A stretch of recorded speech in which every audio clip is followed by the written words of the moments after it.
This is the VOA Special English Technology Report. Microsoft says it is making progress in efforts to stop the cybercrime operation known as Zeus. In March, federal officials in the United States raided office buildings in 2 states.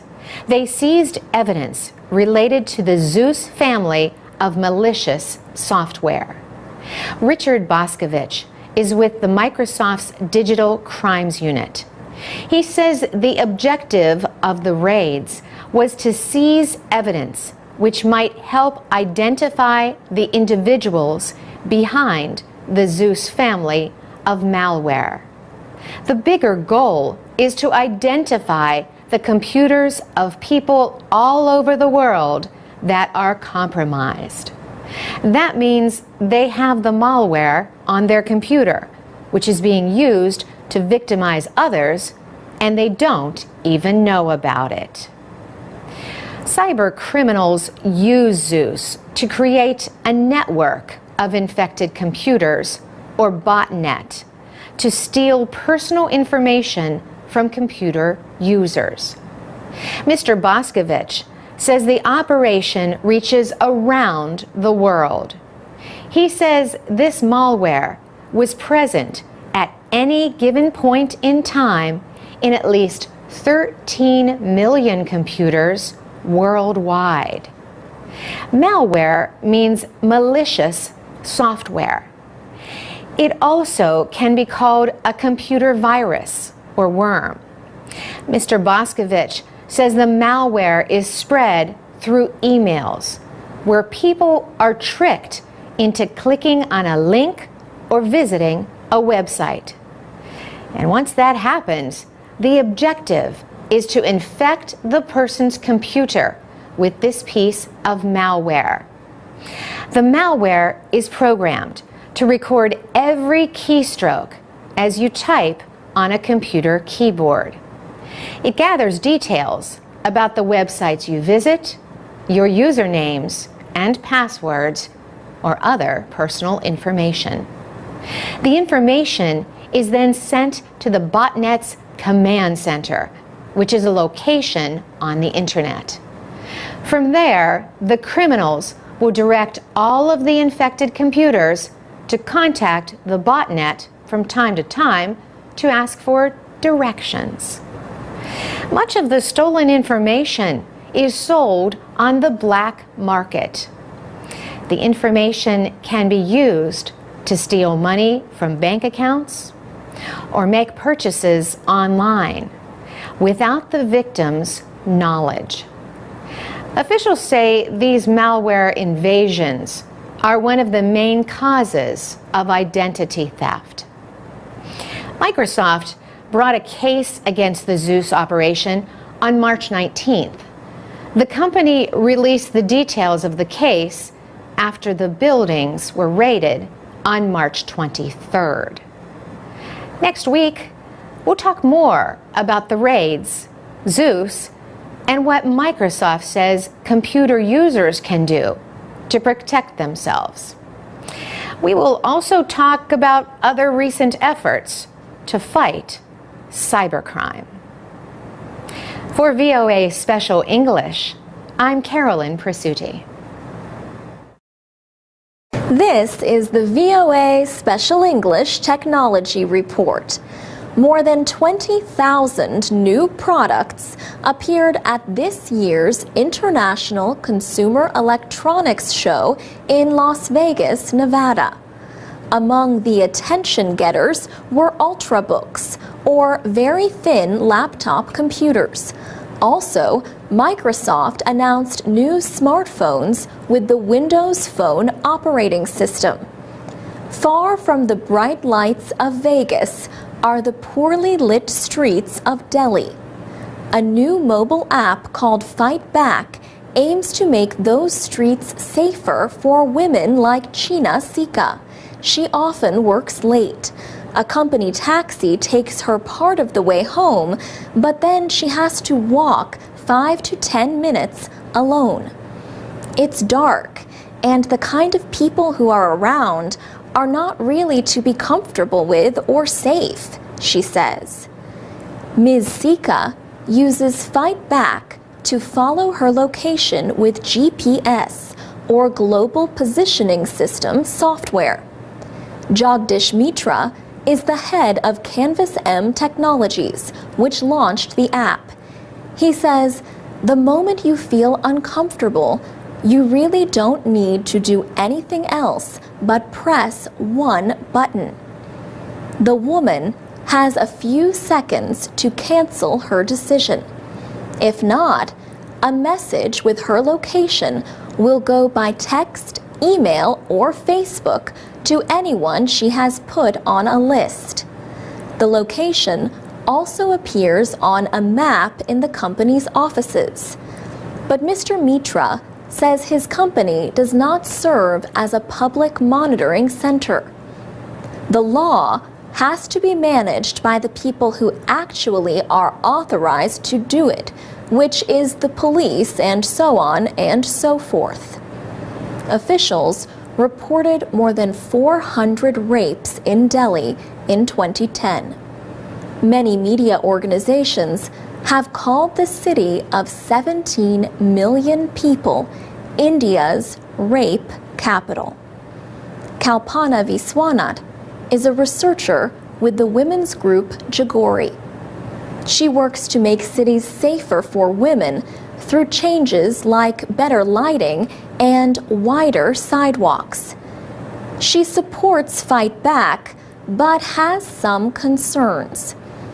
While the app to me is very important and has a good role to play, I think what we have to be careful about is that it doesn't again fall back on women to solve their problem. The makers of Fight Back say police in Delhi and other Indian cities have expressed interest in linking to the system. Hindal Sengupta is a founder of YPOL, a non-profit group that works on the Fight Back project. He says Indian police often do not take women's safety seriously. He says most women don't go to the police because in most parts of the country, the police are seen as more part of the problem than part of the solution. There's a video about Fight Back at voaspecialenglish.com. For VOA Special English, I'm Alex Villarreal. This is the VOA Special English Development Report. International Women's Day is celebrated every year on March 8th. Groups around the world use the day to honor the achievements of women. They also use the day to call attention to some of the major social, political, and economic crises affecting women and girls. Forced marriage, sexual abuse, poverty, and lack of education are among the leading issues. The United Nations says 1 in 5 women worldwide will be the victim of a sexual assault in their lifetime. The agency says rape and domestic violence are a major cause of death and disability among women ages 15 to 44. And it says more than 130 million women around the world have had their external sexual organs damaged or disfigured. This practice is known as female genital mutilation. Poverty, food insecurity, and access to education are also major issues affecting women. The United Nations says the majority of the world's 1.3 billion poor are women, and that women and girls in many countries lack access to education. UN Secretary General Ban Ki-moon says until women and girls are freed from poverty and injustice, the world's goals for peace, security, and sustainable development are at risk. National Women's Day was first celebrated in the United States on February 28, 1909. It became an international celebration in 1911. A year earlier, a women's rights leader suggested the idea at an international conference of working women in Copenhagen. Clara Zetkin said women around the world should set aside one day every year to protest oppression and inequality for women. More than 1 million women and men attended events in Austria, Denmark, Germany, and Switzerland during the first International Women's Day in 1911. The date for the observation was changed to March 8th in 1914 in honor of the first organized protest for women's rights. It was on this date in 1908 that 15,000 women marched in New York City to demand better pay, shorter hours, and voting rights. Several countries now celebrate International Women's Day as a public holiday. They include China, Russia, Bulgaria, and Vietnam. And that's the VOA Special English Development Report. Transcripts, MP3s, and podcasts of our reports are at voaspecialenglish.com. And you can find us on Twitter and YouTube at VOA Learning English. This is the VOA Special English Technology Report. Microsoft has announced its first tablet computer. The device, called the Surface, is designed to compete directly with the popular iPad. The computer software maker announced its new tablet in June at a media event in Los Angeles. Microsoft will offer 2 versions of the Surface. Each has a different processor. The Surface for Windows RT runs on an ARM processor. It is less powerful than the Surface for Windows 8 Pro, which uses an Intel processor. The RT is also thinner and weighs less than the Pro. Either tablet weighs no more than about 900 grams. Both have screens that are about 27 centimeters in size. That is a little bigger than the iPad screen. Microsoft has not said exactly when the new Surface will appear in stores, but it is expected to be sometime in September or October. This is about the same time that the company plans to release its new Windows 8 computer operating system. Brenda Estrella owns a laptop computer. She has been considering switching to a tablet. She says for her, the iPad is more of an entertainment device. In her words, if Microsoft is coming out with a tablet that actually you can type and actually do different things other than just swipe, then that would be better. Many technology lovers, including Catherine Clinch, are excited about the new device. She points out that the Surface stands by itself, so you don't have to buy a stand. Also, there is a keyboard that can also act as a cover. Those are all wonderful things, she says.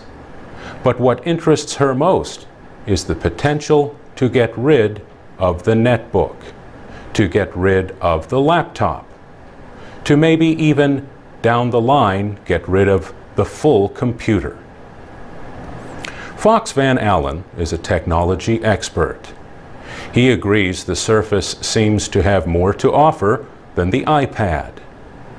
He says it's a device that almost serves as a replacement for a PC. The Surface is meant to compete with the iPad, but not everyone is sure it is a better product. John Ayala says he is glad there is a competitor, but he is sticking with his iPad.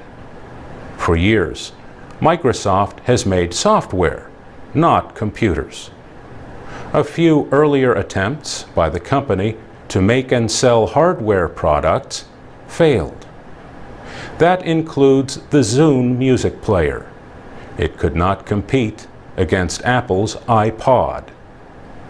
Estimates place the value of the tablet computer market at about $79 billion this year.